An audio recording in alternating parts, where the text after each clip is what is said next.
Oke, teman-teman, ini podcast ke-100. Wah, fenomenal. Podcast ini terinspirasi dari Mas Ridwan dari Prambanan. Baru nanya ke saya di WhatsApp. Kasusnya Mas Ridwan adalah beliau belajar otodidak Python sendiri di Udemy dan lain sebagainya. Dan kemudian bertanya untuk bagaimana proses mentoring remote work dilakukan. Jawabannya sama seperti upgrade skill, yaitu kami buatkan kesusulkan materi dalam bentuk video, kemudian jika ada masalah kamu konsultasi.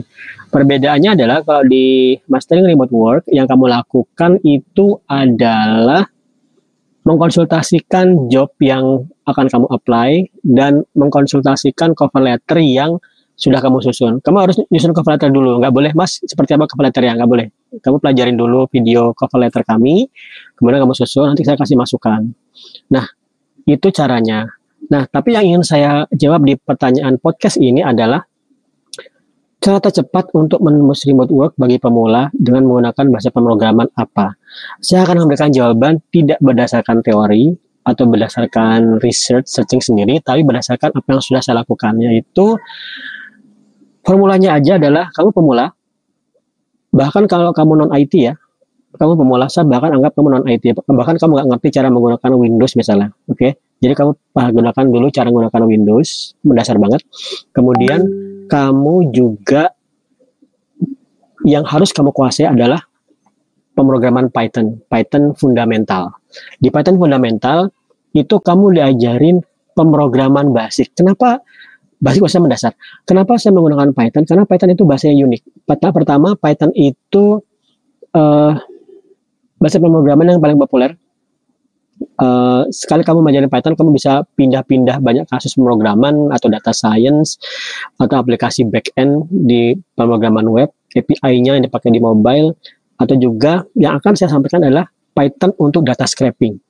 Data scraping itu adalah kasus di mana kamu mengambil data, membuat program yang mengambil data secara otomatis sesuai dengan permintaan klien. Misalnya gini, misalnya klien itu pengen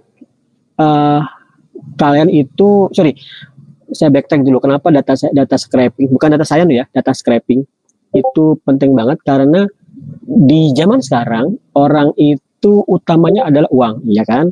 Kemudian uang itu masalah transaksi, market e-commerce. Nah, dalam konteks e-commerce banyak sekali kasus di mana orang itu butuh data yang sudah tersedia di website lain, dan kalau dia lakukan itu secara manual sebenarnya bisa, cuman ngabisin waktu dan ya time consuming dan repetitif. Misalnya gini, dia mau jual blender misalnya, mereknya A, dia tahu dia harus cari harga yang kompetitif, ya kan? Kalau dia mau cari harga yang kompetitif, gimana caranya? Ya gampang. Kalau di Indonesia tinggal ke Bukalapak, masukin keywordnya nama blender itu, kemudian cek berapa harga yang paling murah, berapa harga yang paling mahal.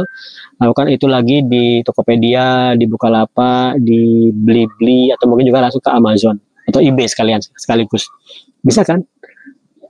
Nah, yang ini kamu buat programnya, kamu buat otomasinya. Dengan Python kamu bisa melakukan dengan mudah. Misalnya dengan Python itu dengan menggunakan Beautiful Soup 4 atau Scrappy. Kamu misalnya menggunakan buat program Python yang membuat klien tinggal memasukkan keywordnya blender gitu, nanti akan memunculkan semua hasil scraping. Scraping itu mengambil data dari beberapa data source yang ingin dipakai, misalnya Tokopedia dan lain sebagainya, untuk kemudian kamu langsung menggenerate reportnya. Ini Pak Bos, yang paling mahal blender di sini, yang paling murah segini. Kemudian nanti apa? Kemudian Pak Bos bisa memilih, oke, dia akan menjual di harga yang paling kompetitif. Nah, kasus seperti ini penting banget. Teman-teman yang ngebuka podcast ini di Spotify, kalian mungkin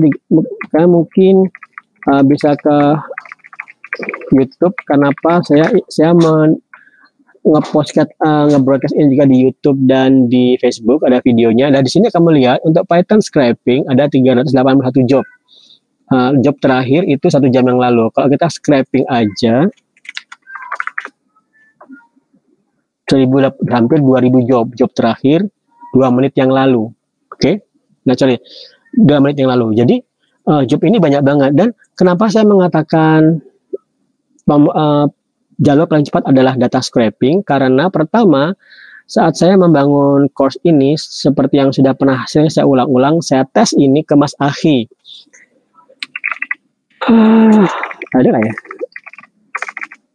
Mas Ahi itu mahasiswa Unisnu Jepara, mahasiswa Unisnu Jepara, yang dia saya jadikan test case untuk membuat course-course remote work. Kemudian Mas Ahi berhasil. Oke, apa yang dipakai? Data scraping. Data scraping ini saya pakai. Nah, kemudian apa? Kemudian saya buat course-nya. Kemudian saya coba udah ulang-ulang di beberapa bootcamp. Kemudian saya tes ke beberapa orang yang mengambil jalur online, pemrograman online yang tidak onsite. Nah, berhasil apa enggak? Berhasil. Jawabannya itu adalah Mas Rifai. Kalian bisa ngelihat di sini ya, di story-nya remoteworker.id di Instagram. Mas Rifai itu mahasiswa UIN Jogja, sepertinya sedang garap skripsi, dan Mas Rifai itu mengikuti jalurnya Mas Ahi yang dia mengikuti course data scraping, lolos, dapat job di Fiverr, udah bolak-balik dapat job. Ya, ini Mas Ahi. Sebenarnya harusnya dia paling pertama saya tulis ya, tapi malah enggak. Nah, ini Mas Ahi, dia bisa lolos remote work dengan menggunakan data scraping. Kemudian diikuti oleh Mas Rifai. Oke, ini oleh Mas Rifai mengikuti Mas Ahi. Nah, yang lebih menarik lagi adalah itu kan mereka memang programmer ya, ilmu komputer di kampus. Nah, yang menarik lagi itu adalah Mas Andre. Mas Andre itu pengacara. Berarti pengacara, tapi lolos remote work. Berarti dia apa? Berarti ya kalau kamu nggak punya background IT, kamu harusnya bisa juga ikutin jalur ini. Permasalahan adalah scraping itu masalah jam terbang. Kamu harus banyak-banyak ngulik jam terbang. Misalnya gini, jam terbang seperti ini. Tadi kan kasusnya orang untuk ngambil data Blender ya. Udah. Kemudian kamu ambil aja misalnya, sekarang kan misalnya gempa kan BMKG ya kan. Gimana cara kamu meng-scraping data dari Twitter? Ngambil data dari Twitter, jika nanti muncul keyword gempa, kamu bisa menjadi orang yang pertama mengambil data itu dan mengambil untuk memunculkan dari data BMKG misalnya ya. Kemudian atau jika cuaca itu ada di BMKG juga, atau harga pangan atau harga gabah. Kebetulan saya lagi buat aplikasi pertanian, jadi kamu benar-benar bisa melakukan itu. Syaratnya adalah kamu harus berbanyak jam terbangmu di data scraping. Oke teman-teman, jadi ini jawaban saya. Saya buat kalimat ringkas. Kalau ingin menembus remote work dari jalur pemrograman saat kamu adalah nol di bidang IT, yang syarat yang harus kamu pelajari adalah Python fundamental, mastering Git, dan data scraping with Python. Itu semua ada di course kami di remoteworker.id. Kamu bisa membuka remoteworker.id di bagian courses. Kamu bisa lihat di situ ada aggregate skill, dan fundamental Python, fundamental Git, data scraping by Python. Nah, kebetulan dia jadi tiga course pertama. 3 ini aja kamu kuasai, insya Allah cepat nembus remote work. Oke, thank you teman-teman. See you in the next podcast. Bye.